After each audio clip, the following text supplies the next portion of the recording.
अब हम देखेंगे मिल की स्वतंत्रता संबंधी धारणा को। मिल ने अपनी स्वतंत्रता संबंधी धारणा को अपनी बुक एसे ऑन लिबर्टी में इस्टेब्लिश किया है।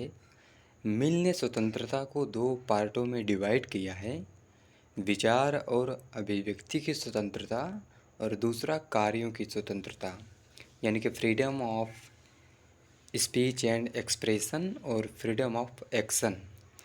ठीक है, तो सबसे पहले हम देखते हैं विचार और अभिव्यक्ति की स्वतंत्रता को। तो मिल के अनुसार व्यक्ति को अपने व्यक्तित्व को विकसित करने और सुंदर बनाने की स्वतंत्रता है। इसलिए आवश्यक है कि उसे विचार एवं अभिव्यक्ति की स्वतंत्रता प्रदान की जानी चाहिए। क्यों प्रदान करनी चाहिए? क्योंकि व्यक्ति अपने शरीर और अपने मस्तिष्क का स्वामी है। वो कहता है किसी भी प्रकार का प्रतिबंध बुरा है, किसी भी प्रकार का रिस्ट्रिक्शन बुरा होता है। और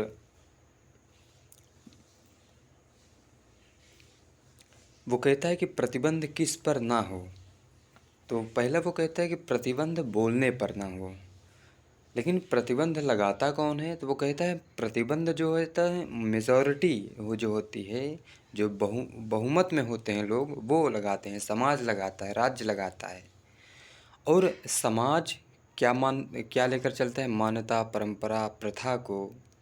तो समाज चाहता है कि हर एक व्यक्ति उसकी जो परंपराएं हैं, मान्यता हैं, जो भी उसके ट्रेडिशंस हैं, कस्टम्स हैं, जो भी एथिक्स उसने बना रखी है, उसका कोई जो है उसको क्रॉस ना करे, उसके अंदर ही सब रहें, ऐसी जो है समाज चाहता है।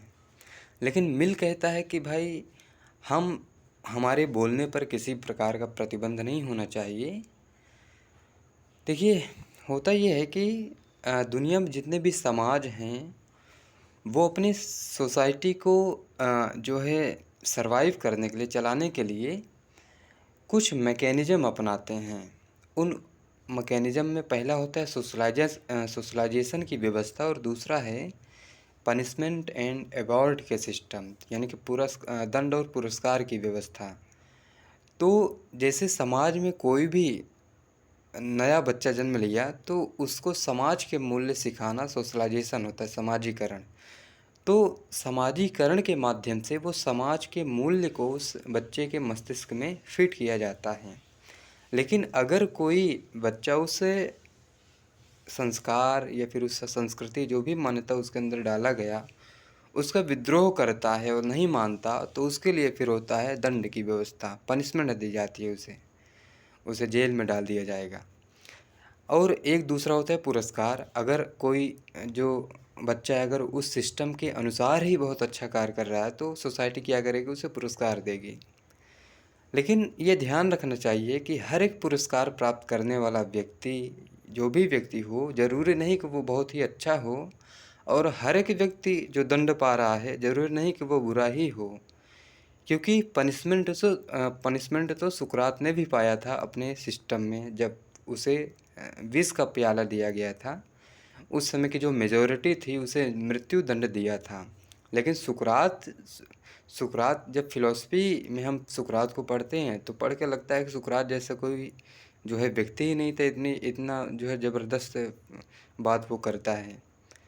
तो सुकरात को, न्यूटन को जैसे, तो साइंस के अगर हम फील्ड में देखें तो न्यूटन का जो योगदान है, अगर न्यूटन ने विचार अपने नहीं दिए होते तो आज जो टेक्नोलॉजी इतना डेवलप कर गई है, विज्ञान इतना प्रगति कर गया, शायद ना कर पाता, पीछे अभी रहता। तो जितने लोगों को पनिशमेंट मिली, गैलीलियो को जैसे मिली, ब्रूनो एक दार्शनिक था, उसे जो है ज़िंदा जला दिया गया। किसने किया ये सब? सोसाइटी ने किया। तो ज़रूरी नहीं है कि समाज जो है जिनको पनिशमेंट दे वो बुरे ही हों, क्योंकि वो समाज उनको दंड देता है जो उसकी विरोध करता है, मतलब कि सिस्टम को। और समाज का सिस्टम सही हो ज़रूरी नहीं है, क्योंकि वो एक समय के बाद बेकार प्रतीत होता है। और जिनको पुरस्कार मिला है, ज़रूरी नहीं कि वो बहुत अच्छे ही हों। बात सिर्फ इतनी है कि वो उस सिस्टम के अनुसार कार्य किया, इसलिए उसे जो है पुरस्कार मिला। तो ये मैकेनिज़्म जो है सोसाइटी अपनाता है। तो मिल कहता है कि भाई समाज ये कदापि बर्दाश्त नहीं करता कि कोई उसकी मान्य परंपराओं को तोड़कर नवीन परंपराओं की स्थापना करे, और यदि कोई ऐसा दुस्साहस करता है तो समाज के पंजे उसे पकड़ने के लिए तत्पर रहते हैं, पर समाज को ऐसा कोई अधिकार नहीं होना चाहिए, ऐसी बात मिल कहता है।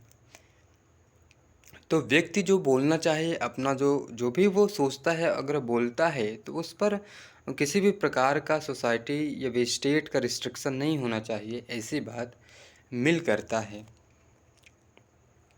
अब एक बात ये होती है कि लिबर्टी इतनी इम्पॉर्टेंट क्यों है, why liberty is very important.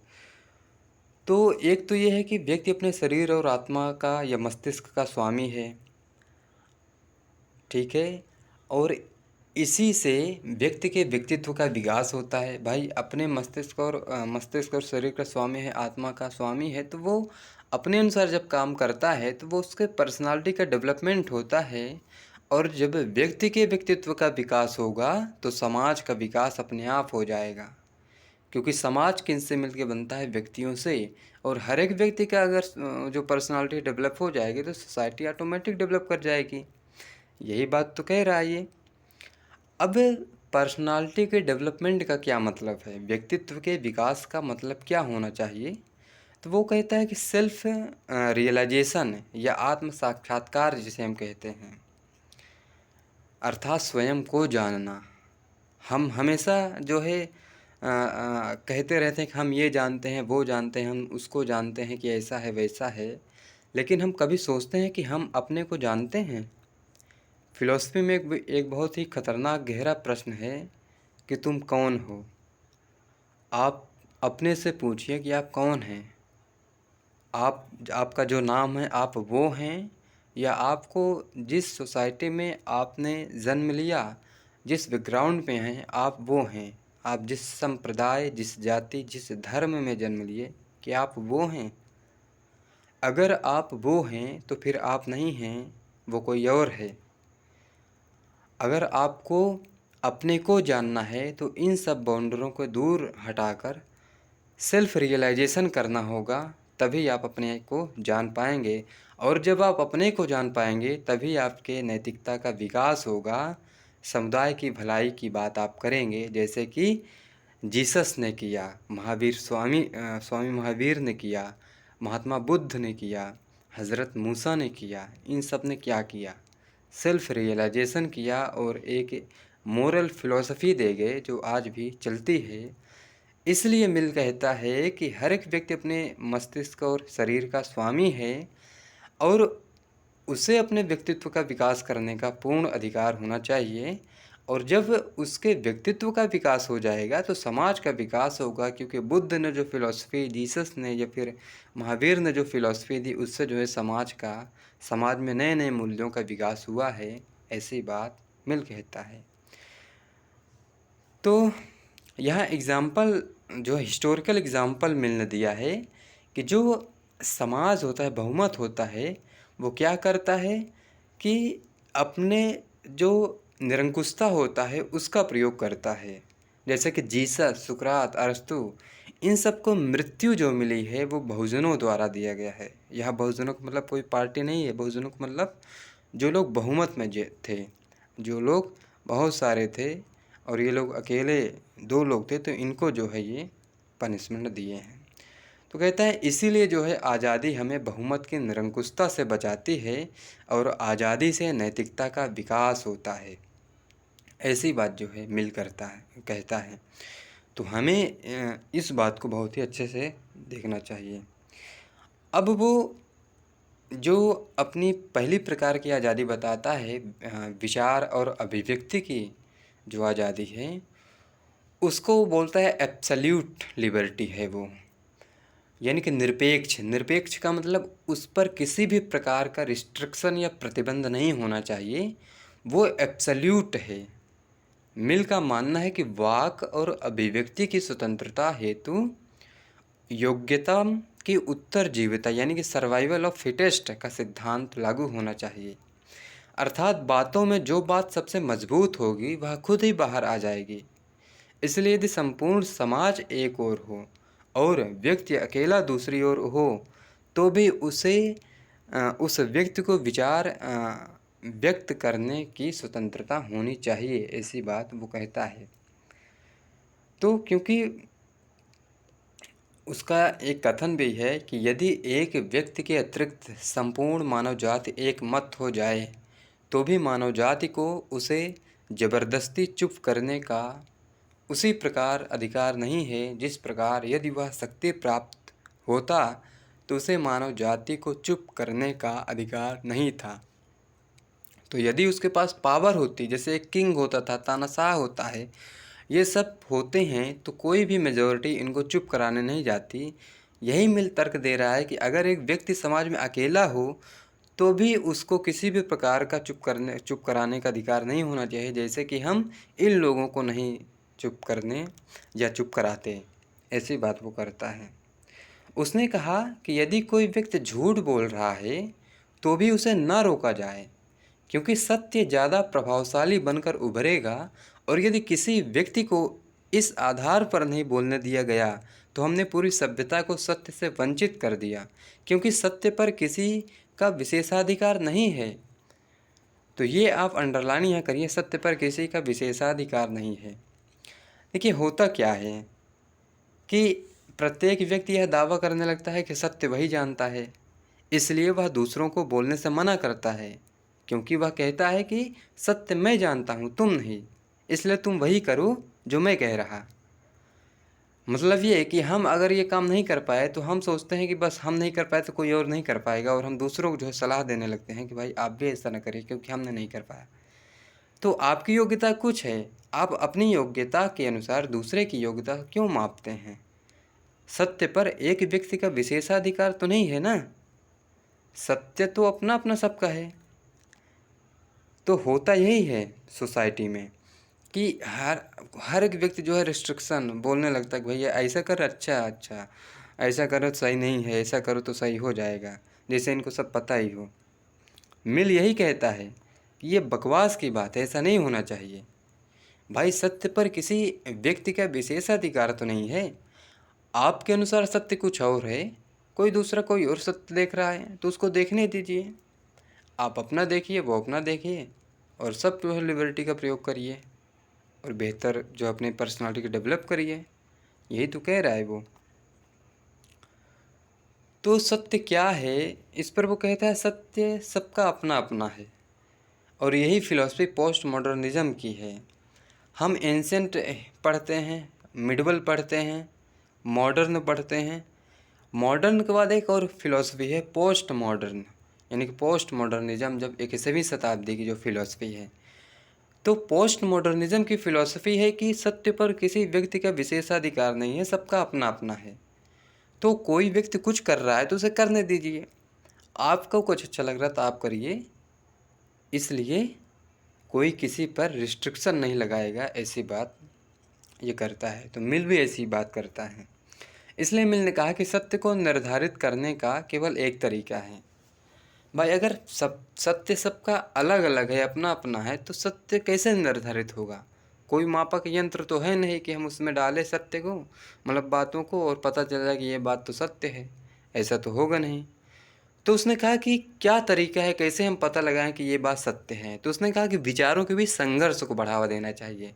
भाई तार्किक बहस करिए, आप तार्किक डिबेट करिए, लॉजिकल डिबेट।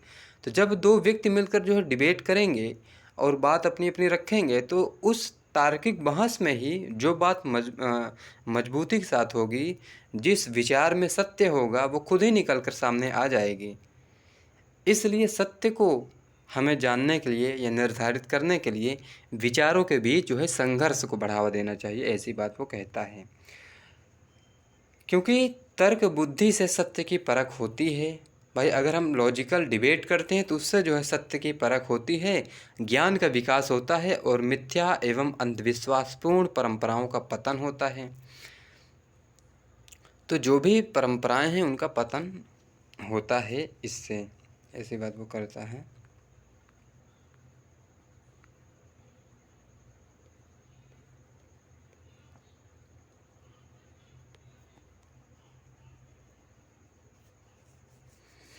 दूसरा उसके कार्यों की स्वतंत्रता, यानी कि फ्रीडम ऑफ एक्शन। मिल का दृढ़ मत है, विचारों की स्वतंत्रता अपूर्ण है यदि उन विचारों को क्रियान्वित करने की स्वतंत्रता ना हो। भाई हम विचार खूब करते हैं, उन विचारों को क्रियान्वित लागू करने का कोई माध्यम ही ना है, नहीं है, स्वतंत्रता ही नहीं है, तो मतलब ही क्या हुआ। वो कहता है यदि कोई व्यक्ति स्वतंत्रता पूर्वक केवल सोचता ही है पर आचरण में सदा दूसरों की आज्ञा का अनुवर्ती रहता है तो वह जीवित दास है, क्योंकि उसके मन और शरीर पृथक हैं, वह अपूर्ण मानव है। तो यही तो बात है कि हम खूब सोचते हैं, लेकिन अगर उसको हम व्यवहार में नहीं लाते और हमेशा दूसरों की आज्ञा के अनुसार चल रहे हैं तो हम सिर्फ एक जीवित दास हैं, हम दूसरे व्यक्ति के बातों की आज्ञाओं का दास हैं। यही तो बात है। आपने एक फ़िलॉसफी पढ़ी होगी सार्त्र की, जीन पॉल सार्त्र, एग्जिस्टेंशलिज्म, अस्तित्ववाद की। तो अस्तित्ववाद की फ़िलॉसफी क्या है, वो व्यक्ति और वस्तु में अंतर करते हैं। तो व्यक्ति एक होता है और एक होता है वस्तु। इनमें अंतर क्या है, इसकी बात को लेकर वो चलता है। वस्तु वह है जिसका अपना विचार नहीं होता, बल्कि वह हमारे विचारों के अनुसार चलती है। जैसे हम फ़ोन अपने फ़ोन को चाहे जब जो है ऑन करें ऑफ़ करो, या फिर अपने बाइक को चाहे जहाँ ले जाएं, या अपने जो है लैंप को चाहे जितनी बार जलाएं बुझाएं, वो विद्रोह नहीं करेगा, क्योंकि उसका अपना विचार नहीं है। ठीक है, वो हमारे अनुसार चलता है। और व्यक्ति कौन होता है, व्यक्ति वह है जिसका अपना विचार है, जो सोचता है, विचारता है, तर्क करता है और अपने अनुसार कार्य करता है। लेकिन होता ये है, कभी कभी कुछ व्यक्ति जो होते हैं वो वस्तु की तरह हो जाते हैं।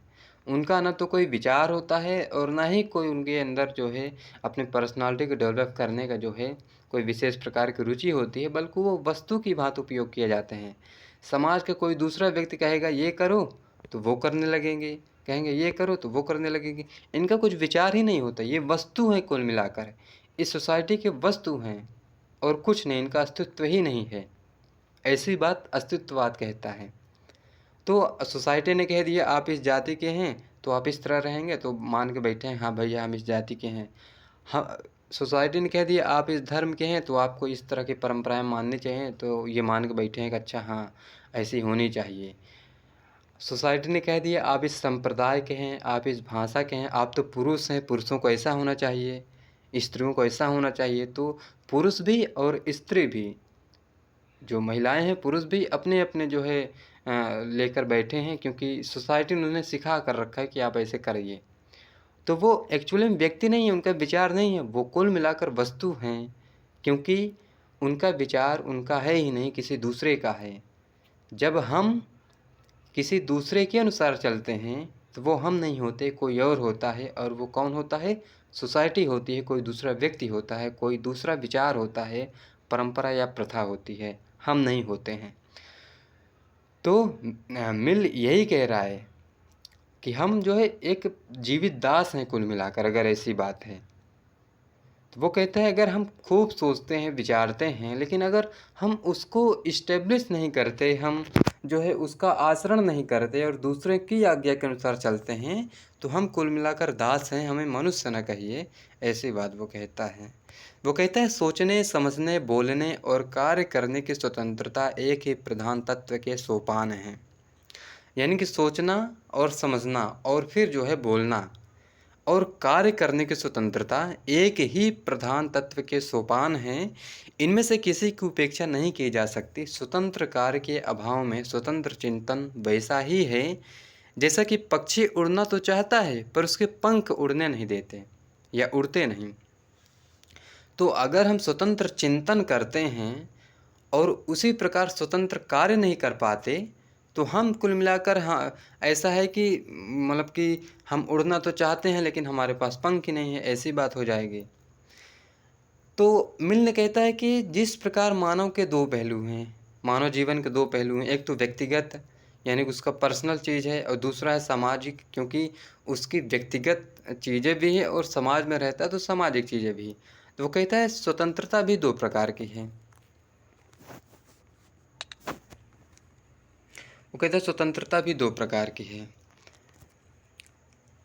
उसने कहा कि एक होता है सेल्फ रिगार्डिंग एक्शन, यानी कि स्व संबंधी कार्य, और दूसरा वो कहता है अदर रिगार्डिंग एक्शन, पर संबंधी कार्य। तो स्व संबंधी कार्य वो हैं जो किसी दूसरे व्यक्ति को प्रभावित नहीं करते हैं, जैसे कपड़े पहनना, जो है सिगरेट पीना, अपना किसी भी प्रकार का खाना खाना, कहीं घूमना, ये सब हमारे व्यक्तिगत कार्य हैं।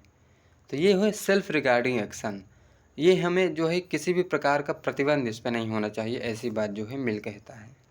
कहता है कि जो व्यक्तिगत कार्य है, पर्सनल, जो स्व संबंधी कार्य, जो किसी दूसरे व्यक्ति को प्रभावित नहीं करते, तो वो उस पर जो है किसी भी प्रकार का रिस्ट्रिक्शन नहीं होना चाहिए। अगर हम अपने कमरे में बैठकर गांजा पी रहे हैं तो हमें पीने दीजिए, इससे किसी दूसरे को तकलीफ़ नहीं होनी चाहिए। हम सिगरेट पिएं, शराब पिएं, कुछ भी करें, कोई दिक्कत नहीं। क्योंकि मतलब कि अगर इसकी वजह से किसी दूसरे को समस्या नहीं हो रही है, तो उससे दूसरे को भी जो है, राज्य को या समाज को ये अधिकार नहीं है कि वो हम पे जो है दबाव डाले कि नहीं आप ऐसा नहीं करेंगे। बिल्कुल राज्य और सरकार को या फिर समाज को ऐसा अधिकार बिल्कुल नहीं है कि वो आकर जो है हमें प्रेशराइज़ करे, दबाव डाले कि आप जो है ऐसा ना करें। बिल्कुल हम करेंगे, उसकी स्वतंत्रता है हमें, ऐसे ही मिल कहता है। दूसरा वो कहता है पर संबंधी कार्य, जिससे अन्य व्यक्ति प्रभावित होते हैं। तो कहता है कि जो कार्य करने से दूसरे को प्रॉब्लम हो, उस पर जो है राज्य प्रतिबंध लगा सकता है, उस पर स्टेट सोसाइटी जो है रिस्ट्रिक्शन लगाए, उस पर कोई दिक्कत नहीं। क्योंकि जैसी हमारी स्वतंत्रता है वैसे दूसरे व्यक्ति की भी स्वतंत्रता है। तो अगर हमारी वजह से किसी दूसरे को प्रॉब्लम हो रही है तो हमारी स्वतंत्रता पर प्रतिबंध लगाने का काम स्टेट करेगा, राज्य करेगा, सरकार करेगी, ऐसी बात जो है मिल कहता है। अब हम इसका क्रिटिसिज्म देखते हैं। बारकर ने कहा कि मिल की आज़ादी खोखली है। क्यों कहा? तो मिल के विचारों में स्वतंत्रता का जोरदार समर्थन तो किया गया है, किंतु स्वतंत्रता को व्यवहार में लाने के लिए अधिकारों का प्रावधान नहीं है। भाई आपने स्वतंत्रता की वकालत इतनी ज़बरदस्त कर दी, लेकिन इसकी मान्यता भी तो मिलनी चाहिए भाई, अधिकार भी तो मिलने चाहिए। कहाँ प्रयोग करेंगे? अगर राज्य में अधिकार ही इसका नहीं होगा तो फिर मतलब ही क्या है इसका? अधिकार तो वो होता है जो राज्य लागू करता है, समाज स्वीकार करता है। तो अगर ये सब जो है लागू ही नहीं हो पाएगा तो मतलब ही क्या है?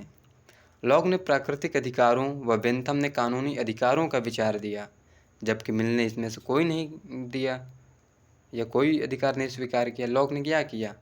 नेचुरल राइट को कॉन्सेप्ट दिया, बेंथम ने लीगल राइट का, लेकिन मिल ने किसी भी प्रकार के अधिकार को स्वीकार नहीं किया है। दूसरी आलोचना इसकी ये की जाती है कि ये अमूर्त व्यक्तिवाद का पिता है। बारकर का कथन है कि व्यक्ति सामाजिक प्राणी है। भाई हम समाज में ही रहते हैं और समाज से अलग थलग अणु की भांति में नहीं रह सकते, जबकि मिल ने व्यक्तिवादी होने के नाते व्यक्ति को अणु के रूप में देखा। बारकर ने कहा कि आत्मपरक और अन्य परक कार्यों के बीच अंतर को अस्वीकार कर दिया बारकर ने, और उसने कहा कि व्यक्ति के सभी कार्य अन्य परक हैं, समाज को प्रभावित करते हैं, इसलिए व्यक्ति प्रत्येक कार्यों में हस्तक्षेप होगा व्यक्ति के। भाई आप कमरे में सिगरेट पी रहे हैं, शराब पी रहे हैं, लेकिन आपका परिवार तो प्रॉब्लम हो जाएगा।